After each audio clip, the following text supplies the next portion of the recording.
What you've just heard is one of the many deaths from the monkey, the new major motion picture from Osgood Perkins, Stephen King, and James Wan.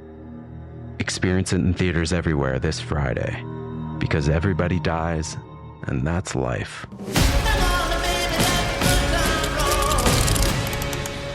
Let's have some fun. At T-Mobile, our critical mission is providing unparalleled 5G coverage for when connectivity is mission critical.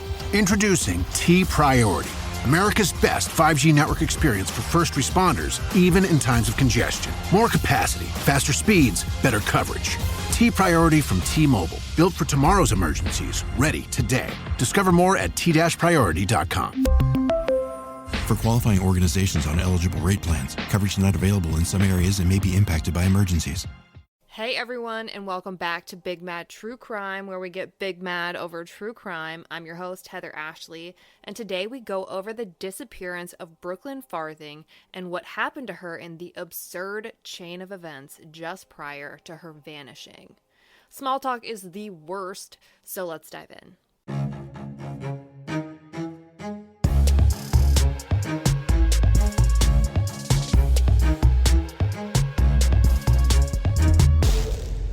On June 21st, 2013, Brookelyn Farthing and her family got together to celebrate her grandfather's 70th birthday. He hadn't been doing well, so this get-together was a pretty big deal. Her family was close, like BFF kind of close. As a matter of fact, Brookelyn, her sister Paige, and her cousin Heather left their grandfather's birthday party together to get ready and go out to a local field party out in Berea, Kentucky. Berea is about 9.5 square miles. It's a pretty small rural town where everyone knows everyone. It's no Canadian Texas, but it is still pretty small. It's made up of huge plots of dense land, thick with trees and brush and snakes. So many snakes. Anyways, Brookelyn had made plans earlier in the night to meet up with her friend Teddy, who is a girl by the way, at the field party and then spend the night at her house. So Brookelyn packed an overnight bag and brought it along with her. The three girls head out to the field party, which was right off of Red Lick Road. It's actually a birthday party for one of the people there, and Brookelyn was one of those people who knew everyone. But Paige and Heather didn't really feel as welcome since they didn't know that many people there, so pretty early on in the night, around 8 p.m., they decide to head out. Brookelyn and Teddy stay at the party and enjoy themselves for a while longer. But girl code is broken when Teddy decides to change plans. Instead of going back to her place with Brookelyn, she wants to leave the party with a guy, leaving Brookelyn all by herself with nowhere to go at the field party on Red Lick Road. Unfortunately, I think a lot of us have been in this situation before, and I wish it wasn't true, but looking back at my early 20s, I realized how many times this could have been me. But back to Brookelyn. Scrambling to find somewhere to go once the party dies down, Brookelyn winds up leaving with Josh, an older guy who was friends with her ex, Jared, and some extra guy who had been drinking and needed a lift. Josh was a 30-something-year-old who was known around town for regularly attending high school parties. A local says that they would often wind up at the same parties as him, and said that the way he came on to girls and the stories she's heard about him just gave her the heebie-jeebies. The three allegedly drive around to check out some horses on Floyd Branch Road that Josh likes to show off. I've even heard that they wound up actually riding the horses. After some alleged drunk riding, Josh drops off the extra guy in the car, and around 3 a.m., him and Brookelyn drive to Josh's house on Dillon Court, only 8 miles down the road. What Brookelyn probably didn't anticipate was that Josh had stopped paying the mortgage on this house. It was currently in foreclosure and didn't have a single drop of running water or watt of electricity running through the entire thing. The thing about foreclosures is that the owner now has nothing to lose. The bank's going to take their home regardless of the condition. So you'll see a lot of people steal light fixtures, spray paint the walls, just wreck the house, and this case wasn't much different. One of the 3 windows on the front of the small rancher had been busted out, and not like a rock hit the window while I was cutting the grass type of hole. It was more like a here's a bat, hold my beer kind of hole. And let's be real, the grass hadn't been tended to for a hell of a long time. Naturally, arriving at this dumpster fire of a home, she texts her sister Paige and asks if her or her cousin can come and get her, but Paige can't because she didn't have a license or a car. Paige and Brooke had actually both taken their driver's license test on the 21st, and while Brookelyn passed, Paige didn't, and her cousin Heather couldn't drive because she had been drinking. But Brookelyn didn't seem to be in distress, so it didn't seem like a huge deal at the time. Paige asked Brooklyn if she wanted her to go wake up their mom, but she didn't want to do all that, so she decides to give her ex Jared a ring to see if he can come and get her. Her ex and her were still on really good terms. They'd actually been engaged, and no one who knows her feels like it was odd that she reached out to him, so it didn't seem like a huge act of desperation, where if it was me and I was reaching out to an ex, the world is crumbling down.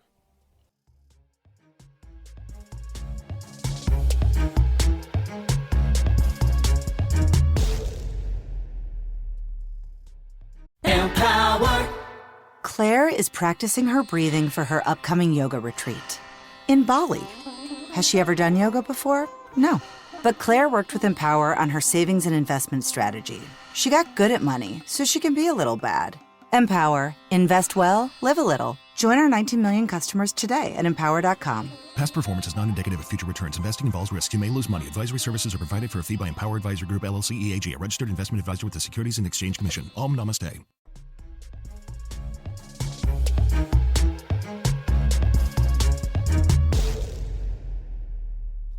She asked Jared if he can come pick her up, and while he says he will, he's working the night shift at a local factory, so he's going to have to swing by after he gets off, which is in 3 hours.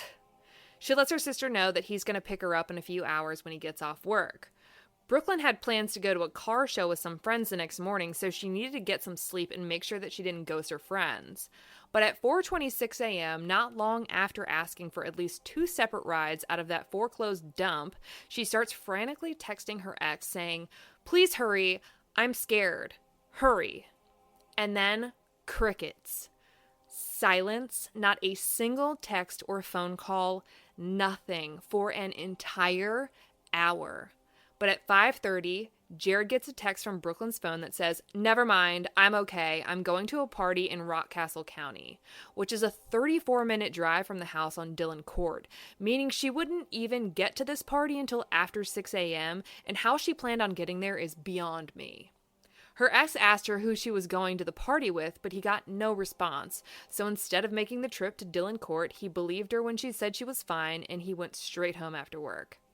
I'm sorry, but I have a hard time believing that Kentucky house parties are that lit to be popping at 6 a.m., let alone the fact that she would be interested in continuing to party knowing that she was expected to be at a car show in like 4 hours. And she had just been begging for a ride home. If someone was coming to pick her up, why would she have them take her to another party almost a half an hour away, knowing she wouldn't have a ride home from there either? If someone was willing to come pick her up, you'd assume she'd ask them to take her home, right? Anytime the entire topic and tone of text messages change, my immediate thought is that someone else has the phone and is pretending to be whoever owns it. If it was someone else texting from Brooklyn's phone, their plan worked. They convinced the one person who was going to come look for her that she was fine and that she would no longer be at the location she originally asked to be picked up at. But there's a local theory I got through the grapevine. A lot of people believe that when Brooklyn got back to Josh's house, they weren't alone, that it was more of an after party, which might explain why she felt so creeped out and uncomfortable, but was still able to use her phone without anyone really second-guessing her. Anytime a woman is outnumbered by men she doesn't know that well, she's probably going to feel pretty uncomfortable. Add in the fact that it's hot as balls outside with no AC in the pitch black middle of the night in a house with no fucking lights or water and a giant hole through the front window. Good fucking bye. Daylight breaks and Brooklyn was supposed to go to that car show on the 22nd, but she never showed, which wasn't like her at all. Her friends and family try calling and texting Brooklyn, but get no response. The calls and texts were all going through. I mean, the phone was ringing, but all they ever got was voicemail.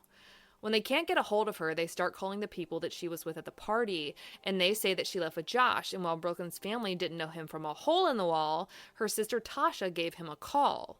Josh tells Tasha that it was super awkward being at his house alone with Brooklyn since he was friends with her ex. So he says he left her there alone around 3:30 a.m. to go put the horses back off of Floyd Branch Road.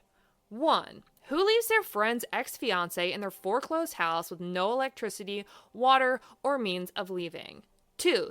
Who takes someone to a house with no electricity or water? I mean, it's not like he could shower or keep food in the refrigerator, let alone make any food. Was he actually living there himself, or was this just a place he knew he could take Brooklyn? 3. If he was going to leave the house anyways, why not just skip that part and drive her home like he did his other friend? Josh casually mentions to Brooklyn's sister that he heard her discussing a party in Rockcastle County and says that when he left his house, Brooklyn was sitting on a couch in the living room smoking a cigarette. I'm having flashbacks to the Christian Andriacchio case. I did some fact checking, and Brooklyn did in fact have a history of smoking, so we at least know that that's not complete bullshit. But according to Brooklyn's cell phone records, there's no indication that she ever spoke to anyone about attending a party in Rockcastle. The only 2 times it was ever mentioned was the mysterious text from her phone an hour after telling more than one person that she felt unsafe, and when Tasha spoke to Josh. The one piece of information that would tie anyone to her last text communication was repeated by the last guy she was seen with. But remember, this was a text. It wasn't a phone call. He didn't hear her talk about this mysterious party with anyone. In fact, this mysterious party gets even more mysterious. Not only did Brooklyn know absolutely no one out in Rockcastle County, police tried to track down any party that took place in Rockcastle County on the 21st, and they can't find a single one. And then this story takes a huge fucking left turn. And I mean like a fucking swerve down an embankment kind of left turn. 20 or so minutes after Tasha gets off the phone with Josh, he calls her back and tells her that he's essentially freaking out.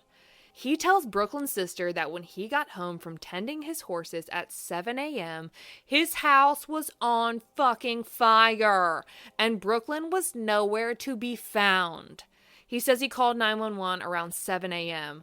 I'm sorry, but that's the kind of shit you lead with.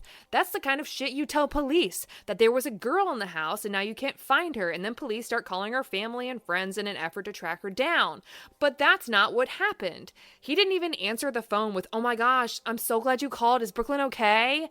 No, he says it was awkward being around her, so he went to tend to some horses. Oh, and by the way, my house spontaneously combusted and she's nowhere to be found. The fuck?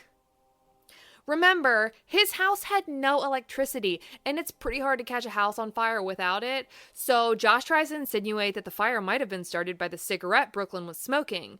But check this out. The whole house didn't go down in flames. Hell, the whole living room didn't even go down in flames. Just the couch that he claims Brooklyn was sitting on when he left, and the floor beneath it. That's how intense and confined this fire was. It burnt the couch down to the shell and burnt a freaking hole right through the floor. The rest of the house, totally fine. When was the last time a cigarette, which are literally referred to as fire safe, was so efficient that it burnt a couch to a crisp in a hole in the floor beneath it? Had Brooklyn's ex-boyfriend picked her up when he got off work that night, he would have likely gotten to the home on Dillon Court as the couch was up in flames. But if you ask me, someone made sure that that wasn't going to happen.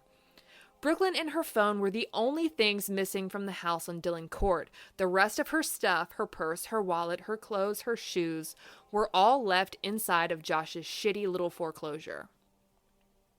Brooklyn's friends were literally at a car show having a good time and waiting for her to show up at any moment. Meanwhile, across town, Josh knew that the very last spot he had seen Brooklyn had gone up in flames and everything but herself and her phone had been left behind.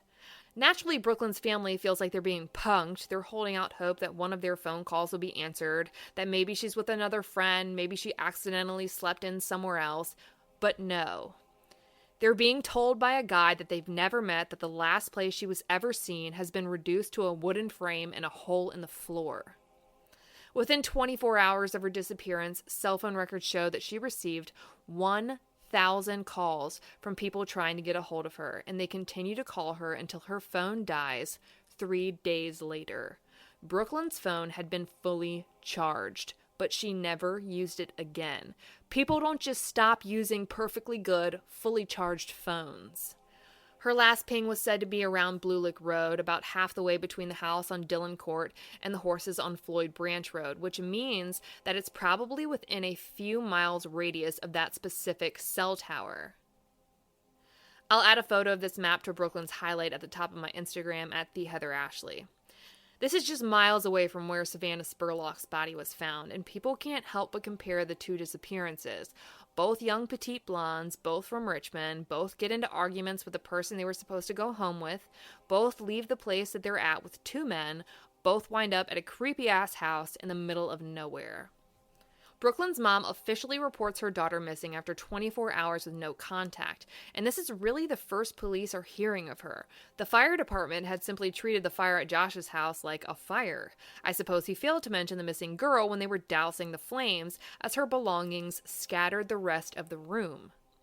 Both her mom and her stepdad say that there's no way she would have left all of her stuff behind, let alone ghosted everyone she knew. She wasn't depressed. She was close with her family. She had a ton of friends. If she was going to walk away on her own accord, she would have at least put her shoes on, let alone grabbed her purse. Her parents told the Vanish podcast that she was very into making sure that she always looked her best. She wouldn't leave behind nice clothes, her cowboy boots, her makeup, let alone everything else. It just doesn't make any sense to them, or anyone else who knew her for that matter. This area between Red Lick, Dillon Court, and Floyd Branch is rural as it gets. I'm talking the trees have faces and the squirrels talk to you kind of rural. It's not like there would be anywhere for her to walk, even if she wanted to. Firefighters and police investigate the asinine coincidence that is the flaming couch and the missing girl who was last seen on it, and unsurprisingly, the fire department deems the fire as suspicious.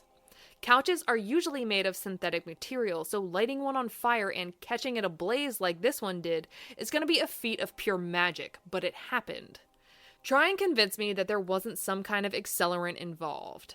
A local says that at some point someone uploaded a photo of the burnt remnants of the couch with the quote, "Things got wild at Josh's last night," but once they realized that there was more to the burnt couch than just a burnt couch, the photo disappeared. Motive is the mother of all crime, so I have to ask, why burn the couch? None of the stuff she left behind was burned, so if we assume the couch burning wasn't the world's biggest coincidence, they weren't trying to hide any trace of her being there, just whatever was left on that couch. It's like the Chris Wass case all over again. What happened on that couch? The police are seen at the house on Dillon Court, bagging evidence and moving the shell of a couch onto the front yard where it sits. And sits. And sits. Locals say that it sat outside in the elements for weeks before it was ever tested for anything.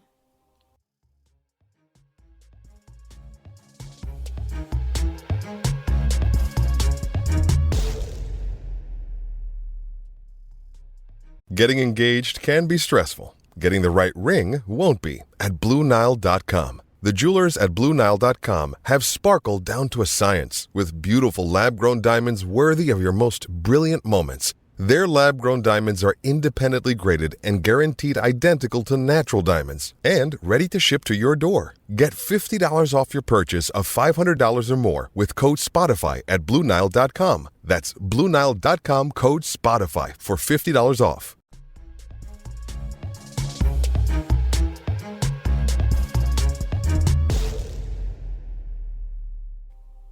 On the 23rd, police questioned Josh, but the details of that interview have never been released. From what I understand, he's always been willing to talk to police when asked, so I'll give him that. The same day, police make a horrifying request. They ask that all landowners in the Estelle, Rockcastle, Madison, and Jackson counties to keep an eye out for not only Brookelyn, but they specifically asked them to check their land for any signs of her, specifically telling them to pay close attention to any freshly turned earth, like something that had recently been dug or filled in, and to be mindful of any unusual smells.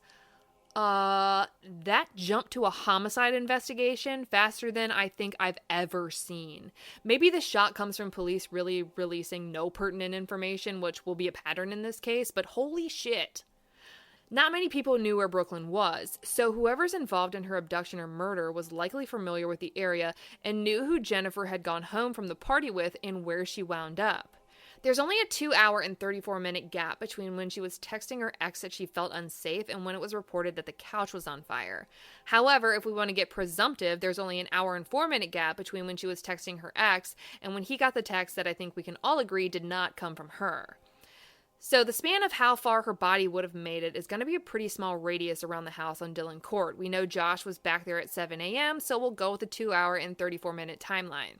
That gives you 115 miles to travel at an average of 45 miles per hour. Now we knock that in half, assuming that whoever was with her would have had to drive there and back, and you've got a 57.5-mile radius around the house on Dillon Court. Wherever Brookelyn went is likely going to be within 57.5 miles of that foreclosed trash basket, and that's not including any time taken to actually commit a crime and cover up any evidence. You know I love maps, so I'll include a map of that radius on my Instagram, at the Heather Ashley, as always, under Brookelyn's highlight at the top of my profile. I've never seen it mentioned before, but if you turn right out of Dillon Court, you'll immediately pass a post office. If you turn left, you're going to pass Big Hill Auto Repair and Tire, Big Hill Food Mart, and Big Hill Car Wash. Did anyone check to see if there was any CCTV footage corroborating Josh's statements of when he came, when he left, and when he came back to the house? To get to the farm where his horses were, he would have had to have turned right out of Dillon Court and would have passed the post office, Nana Sue's, Red Lake Furniture, and Red Lake Volunteer Fire Department just to turn onto Floyd Branch Road. Did any of them have CCTV footage, and if they did, was it ever cross-referenced? Police organized 3 searches in 3 separate counties that span more than 1,600 acres, using police officers, academy recruits, search canines, cadaver dogs, and even have searchers on horseback like we saw in the Thomas Brown case. But nothing. No Brookelyn, no phone, not a single trace of the missing 18-year-old. Now, I've never heard any word of if or where the dogs traced Brookelyn's scent, or if the cadaver dogs alerted to anything, so I'm going to guess that that's information they're purposefully withholding from the public. 5 days after she goes missing, her family holds a candlelight vigil in the hopes of bringing attention to missing Brookelyn and encourage someone, anyone, to come forward. Hundreds of people attend the vigil, but no new leads pan out. Police do a search in the Floyd Branch Road area, saying that with new information, the area of the horses may have been the last place that Brookelyn was actually seen alive. Now, her items were left behind at the home on Dillon Court, and the third person in the vehicle with her and Josh says that they went to the pasture on Floyd Branch before dropping him off. So I'm unsure where this information is coming from, but it's coming from someone. And regardless, we know that Brookelyn was at the house on Dillon Court at some point in time that night. A few weeks later, more than 200 people volunteered to search an area less than 2 miles around where she was last seen, and even that comes up empty. Just a few days later, the grandfather she celebrated on the day before she disappeared passes away. Though I'm sure he's thankful for having been able to see his beautiful granddaughter one last time, there's something so tragic about his last days being worried about Brookelyn's safety and not getting any form of closure before his life was cut entirely too short. Brookelyn's disappearance is a huge topic around this close-knit community, and online forums are bursting with rumors, but one by one, people watch the posts about them uncharacteristically disappear. And these aren't the kind of forums and websites where shit gets deleted, so people are starting to wonder if maybe law enforcement doesn't want the information they're sharing to be made public. Shirts are sold to raise money for the reward, and a benefit is hosted to get a billboard put up about Brookelyn's disappearance. August 19th comes and goes. Brookelyn would have been 19. In September, the benefit pays off, and a billboard with Brookelyn's face on it is put up in town, the first of many. There's a large phone number included for any tips that anyone may have about where she went or what happened to her. An entire year passes. 2 people are arrested for claiming to be raising money to go towards searches and rewards for Brookelyn, but pocketing the money instead. This is the second case in a row that this has happened, and it blows my mind. But with all the financial drama, that's all there really is. There are no persons of interest announced, no suspects, no leads. Even the searches seem to have stopped. In mid-2014, Brookelyn's mom hosts a benefit to try and double the reward from $5,000 to $10,000, and it looked like it worked. I checked Brookelyn's website, findbrookfarthing.com, and the current reward is set at $14,000. Almost an entire year after that, a hunter was walking in the woods when he came across skeletal remains, something that everyone thought would eventually happen one day. The community is convinced that they have found Brookelyn and can finally lay her to rest, but when the tests come back, the body is not Brookelyn. There's a photo that Josh posted to his Facebook page that circled the rumor sphere for a while. It looks like he was on a 4-wheeler when he snapped it. It's a creek with some trees laid across it and what looks like a skull hidden beneath when you zoom close enough. Now, I'm sure that if it was actually something, police would have made an announcement, but alas, nada. But I'll go ahead and add this photo to Brookelyn's highlight at the top of my Instagram at the Heather Ashley. To this day, neither Brookelyn nor her cell phone have ever been found. she would currently be 25 years old. Maybe she'd be married, maybe she'd have a child, maybe she would have opened her own bakery like she had dreamed of doing, but none of that has happened. The police still have her classified as missing and endangered. Her family feels like they know who's responsible, and frankly, I feel like everyone probably agrees here, but until there's concrete evidence to back it up and secure conviction, there's no case. So not only has there been no closure in knowing where Brookelyn went or what happened to her, her family is haunted with the information of feeling like they at least know who did it, but they're not talking, and in turn, there's no justice. Her mother told LEX 18, "If she has died, I want her body back home where I can give her a nice family burial, and I will have somewhere to go and sit and talk and cry if I need to. For us, it's 6 years, at the point where I just want my baby back." The community seems to all be pointing the finger at the same person. I talked to one local who said he gave her the creeps, and another who said that no one around here believes he's totally innocent. Someone else commented on Facebook that his connections in Madison are the only thing that's kept him out of trouble. Some believe that there was a huge injustice done when it came to the police work in the beginning days of her disappearance. Others in town say that law enforcement seems to have their eye on a specific suspect but are waiting for a smoking gun before they bring down charges. Locals say that all the billboards, banners, and bumper stickers put up across town have slowly deteriorated over time and has almost been symbolic to the trajectory her case has taken. Her case is still open, and the police are still taking any tips they get seriously. They hope that one day they'll be able to bring closure to Brookelyn's case and her family. Join me tonight on Crime Talk Live at 9 p.m. Eastern, where you go live with me and discuss the case and tell me what you think happened. If you love the podcast, be sure to subscribe so you get notifications every time a new episode is posted. And if you're listening on Apple Podcasts, leave us a rating or even a review. We appreciate every single one.